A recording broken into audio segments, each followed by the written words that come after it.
Hello बच्चों, आज की क्लास में हम डिस्कस कर रहे हैं कैपेसिटेंस ऑफ कंडक्टर और नेक्स्ट टॉपिक आपका आएगा बच्चों कैपेसिटर। अगर बच्चों हम बात करें तो इस टॉपिक से जो रिटेन हैंड रिटन नोट्स है वो आपके स्क्रीन पर आ गए हैं और आपको पीडीएफ फॉर्म में ये हैंड रिटन नोट्स मिल जाएंगे।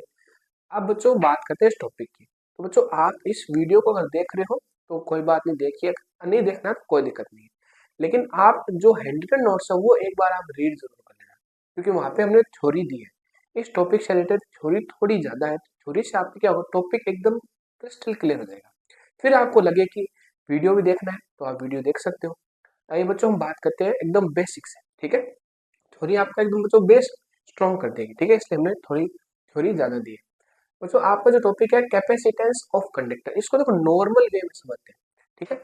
नॉर्मल मतलब कैपेसिटेंस का मतलब ये है कि आप कितने, मतलब अगर हम कंडक्टर की बात करें तो सीधी नॉर्मल सी बात है बच्चों, कैपेसिटेंस का मतलब ये है कि कंडक्टर है ना, वो कितना चार्ज स्टोर कर सकता है, बस सिंपल सी बात है।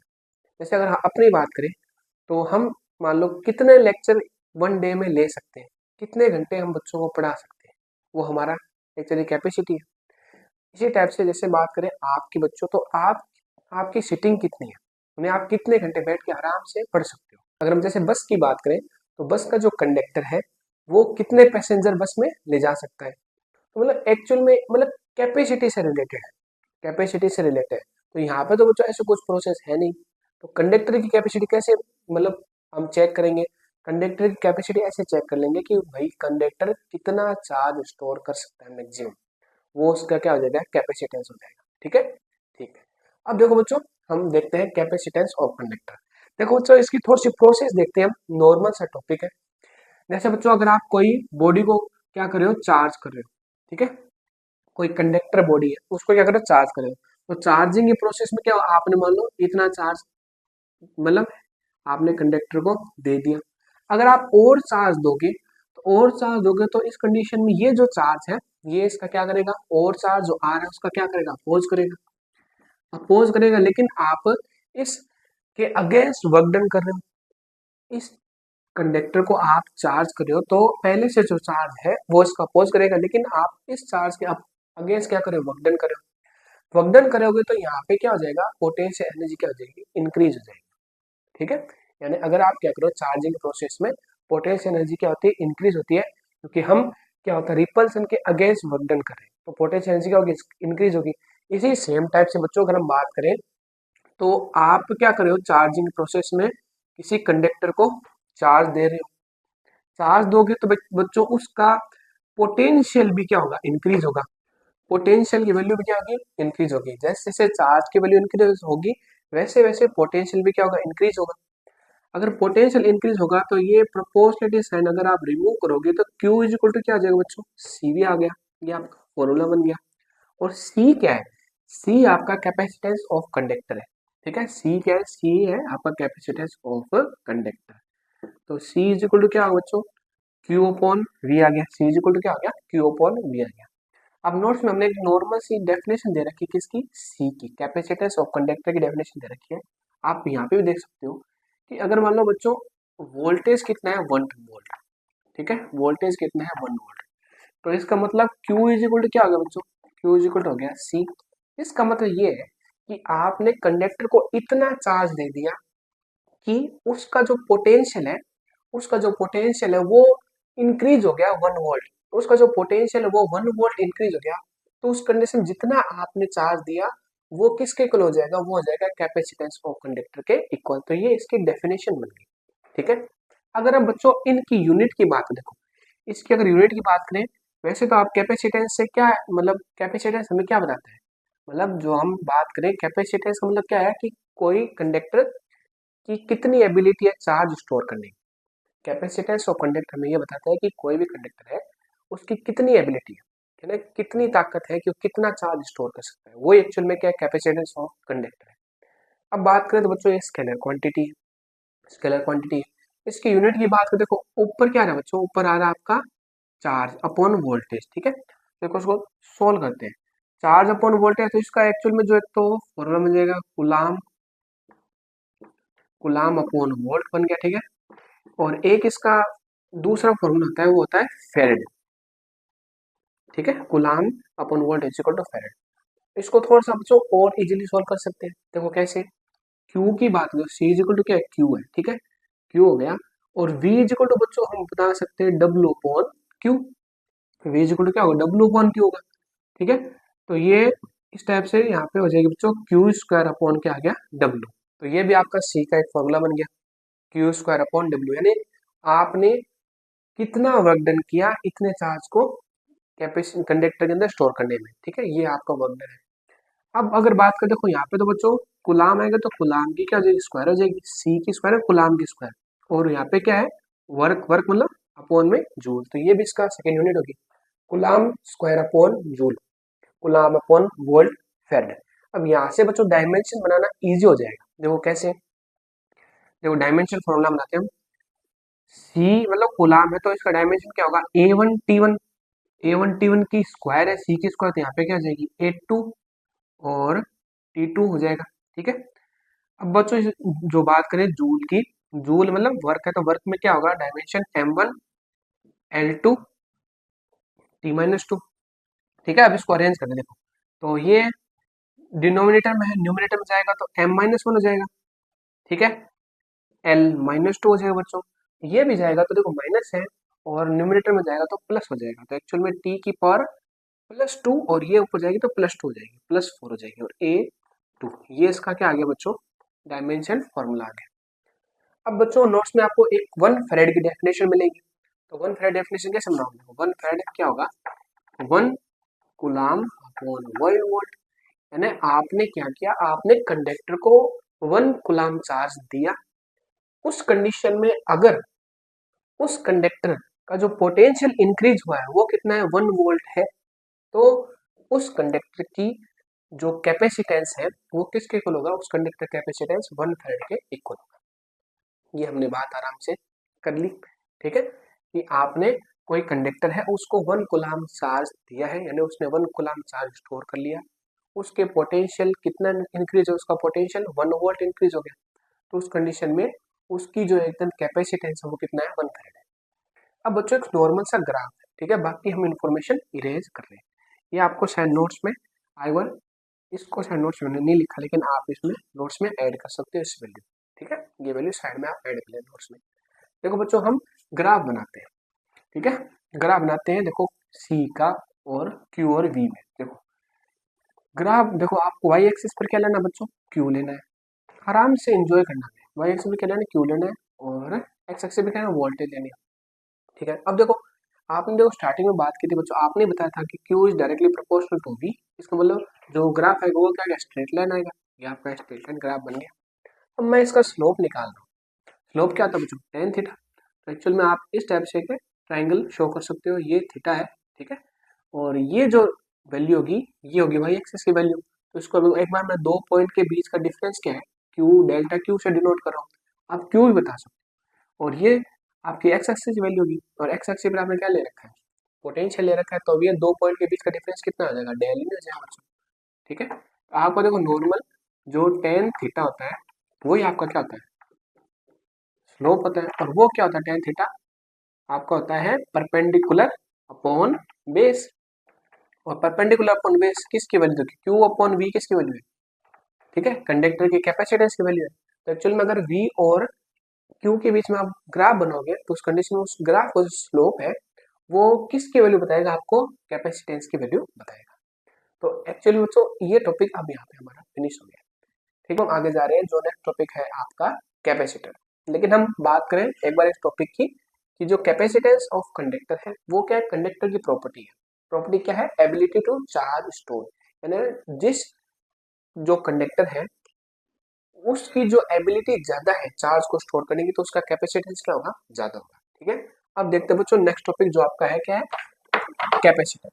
बच्चों कैपेसिटर एक्चुअल में एक डिवाइस है, कैपेसिटर क्या एक्चुअल में डिवाइस है, ठीक है। और ये डिवाइस बच्चों आप क्या, हमारा देखो टारगेट क्या है, हमारा टारगेट है आपको सी की वैल्यू इंक्रीज करनी, सी का मतलब कैपेसिटेंस की वैल्यू इंक्रीज करनी है। तो देखो कैपेसिटेंस की वैल्यू इंक्रीज करोगे तो फॉर्मूला क्या बच्चों, क्यू अपॉन वी है, क्यू अपॉन वी है। तो आप दो कंडीशन में कैपेसिटेंस की वैल्यू इंक्रीज कर सकते हो, एक तो आप चार्ज इंक्रीज करो, चार्ज इंक्रीज करोगे तो आपको कंडक्टर भी ज्यादा बड़ा लेना पड़ेगा, क्योंकि जितना ज्यादा बड़ा कंडक्टर होगा उतना ज्यादा वो ज्यादा चार्ज स्टोर करेगा, उतनी ही सी की वैल्यू क्या होगी बच्चों, ज्यादा होगी। ठीक है, कंपेरिजन में क्यू इंक्रीज होगा तो कंडक्टर आपको बड़ा लेना पड़ेगा और सी भी इंक्रीज होगा। लेकिन बच्चों ये सही तरीका नहीं है, क्योंकि भाई आपको कितना ज्यादा चार्ज स्टोर कर सकते हो, तो उतना ज्यादा कंडक्टर लेना पड़ेगा, तो बहुत बड़ा कंडक्टर हो जाएगा, उसको मैनेज नहीं कर पाएंगे। तो फिर दूसरी प्रोसेस क्या हो सकती है, दूसरी प्रोसेस हो सकती है पोटेंशियल डिक्रीज कर दो। आप बहुत पोटेंशियल जितना ज्यादा डिक्रीज करोगे आपका कैपेसिटेंस उतना ज्यादा इंक्रीज होगा। ठीक है, अब इसके लिए हम करें क्या, पोटेंशियल डिक्रीज कैसे होता है, तो देखिए बच्चों, एक नॉर्मल सा फॉर्मूला है, अपना ही मेथड है। ठीक है, हमने अपना ही मेथड एक बनाया है बच्चों को समझाने के लिए। देखो बच्चों, नॉर्मल बात कर, देखो अगर आपका पॉइंट चार्ज है, पॉइंट चार्ज है तो उसका जो पोटेंशियल होता है ड्यू टू पॉइंट चार्ज वो क्या होता है, के क्यू अपॉन आर होता है।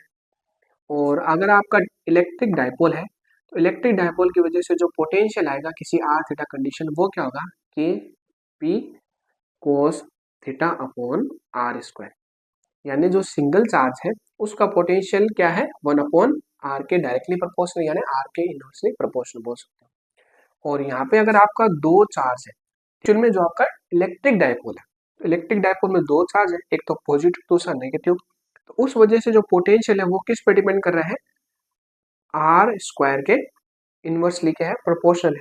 तो एक्चुअली बच्चों ये वैल्यू, मतलब अगर इन दोनों में डिफरेंस देखें तो देखो, अगर मैं मान लो यहाँ पे इसकी वैल्यू क्या लूँ बच्चों, 5 ले लो। देखो अगर मैं 5 ले लूँ तो आपको 1/5 एक वैल्यू मान लो, इन मतलब वैल्यू आ रही है आपकी due two point charge potential की। और यहाँ पे क्या हो जाएगा, ये हो जाएगा 1/25।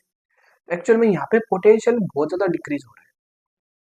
देखो अपॉन में 5 है, अपॉन में 25 है, तो यहाँ पे पोटेंशियल क्या हो रहा है, बहुत ज्यादा डिक्रीज हो रहा है। तो यानी 1/5 एंड 1/25, यानी सिंगल चार्ज है उसका पोटेंशियल इतना ज्यादा डिक्रीज नहीं होता, सिंगल चार्ज का पोटेंशियल इतना ज्यादा डिक्रीज नहीं होता डिस्टेंस के साथ, जितना पोटेंशियल डिक्रीज होता है आपका इलेक्ट्रिक डायपोल की वजह से। यानी अगर आपको सिंगल चार्ज लोगे तब पोटेंशियल वैल्यू डिस्टेंस के साथ ज़्यादा डिक्रीज नहीं होगी, लेकिन आप अगर क्या लोगे, इलेक्ट्रिक डायपोल ले लोगे तो डिस्टेंस के साथ वो वैल्यू बहुत ज़्यादा डिक्रीज हो जाएगी। हमें सीधा हमारे पास ये तरीका है कि हमें पोटेंशियल डिक्रीज करने के लिए क्या करना पड़ेगा, दो चार्ज लेने पड़ेंगे, एक होगा पॉजिटिव और दूसरा होगा नेगेटिव। यानी पॉजिटिव नेगेटिव दोनों चार्ज होंगे तो वो क्या कर देंगे, पोटेंशियल डिक्रीज कर देंगे, पोटेंशियल डिक्रीज कर देंगे और कैपेसिटेंस क्या होगा, इंक्रीज होगा। तो ये ही एक प्रोसेस है, इसी प्रोसेस को हमने फॉलो करके एक डिवाइस बनाया है, वो आपका क्या है, कैपेसिटर। इसकी बच्चों यही प्रॉपर्टी है, ये कैपेसिटर क्या करता है, ये पोटेंशियल डिक्रीज कर देता है और कैपेसिटेंस की वैल्यू क्या हो जाएगी, इंक्रीज हो जाएगी। ठीक है, तो देखो, the capacitor is a device in which the capacitance is increased by decreasing the potential of a conductor without increasing its size. मतलब हमने क्या किया, हमें कैपेसिटेंस इंक्रीज करना है, इसकी वैल्यू इंक्रीज करनी है तो पोटेंशियल डिक्रीज करना पड़ेगा। हमें साइज को बिना चेंज किए हमने पोटेंशियल डिक्रीज कर दिया, कैपेसिटेंस क्या हो गया, इंक्रीज हो गया। देखो while keeping the amount of charge constant, मतलब आपने चार्ज भी क्या रखा है, कांस्टेंट रखा है। अब बच्चों ये बनता कैसे, आ जाओ बात करते हैं। नॉर्मल सी बात है बच्चों, एक दो आपकी कंडक्टिंग प्लेट है, ठीक है, एक कंडक्टिंग प्लेट ये होगी और एक कंडक्टिंग प्लेट क्या होगी, ये होगी। और इस कंडक्टिव प्लेट पर पॉजिटिव चार्ज होगा और इस कंडक्टिव प्लेट पर क्या होगा, नेगेटिव चार्ज होगा। दोनों का मैग्नीट्यूड का होगा, इक्वल होगा। और दोनों का जो एक तरीके से जो एरिया है प्लेट का वो भी क्या होगा, इक्वल होगा। और बीच में कुछ क्या होगा, सेपरेशन में डिस्टेंस होगी। तो इस टाइप की जो आप मतलब डिवाइस बना रहे हो उसको आप क्या बोलते हो, कैपेसिटर बोलते हो। ठीक है, अब इसमें पॉजिटिव चार्ज और नेगेटिव चार्ज आता कैसे वो देखते हैं। देखो आपने क्या किया, एक प्लेट ले ली कंडक्टिंग प्लेट और ये है सेकंड कंडक्टिंग प्लेट। इस प्लेट को आपने क्या किया बच्चों, बैटरी से अटैच किया तो ये पॉजिटिव चार्ज हो गया। ये जो आपकी प्लेट है पॉजिटिव चार्ज, बैटरी की पॉजिटिव से कनेक्ट है और ये नेगेटिव से कनेक्ट है। तो ये पॉजिटिव चार्ज क्या करेगा, इस प्लेट के इलेक्ट्रॉन क्या करेगा, अट्रैक्ट करेगा। तो यहाँ से इलेक्ट्रॉन निकलेगा, यहाँ से इलेक्ट्रॉन जाएगा इस टाइप वायर के थ्रू, इस टाइप से यहाँ पे जाके क्या होगा, स्टोर हो जाएगा। तो यहाँ पे धीरे धीरे क्या हो रहा है बच्चों, पॉजिटिव चार्ज इंक्रीज हो रहा है और यहाँ पे नेगेटिव चार्ज है ना, यहाँ पे इलेक्ट्रॉन डिक्रीज हो रहा है, यहाँ पे इलेक्ट्रॉन इंक्रीज हो रहा है। तो एक्चुअल में यही हो रहा है, जहाँ पे भी आपको बच्चों प्लस मिल जाए, पॉजिटिव चार्ज मिल जाए, तो वहां पे हमें ये समझना है कि एक्चुअल में यहाँ पे इलेक्ट्रॉन है नहीं, ठीक है, इलेक्ट्रॉन के एब्सेंट है, तो उस कंडीशन में पॉजिटिव चार्ज आ गया।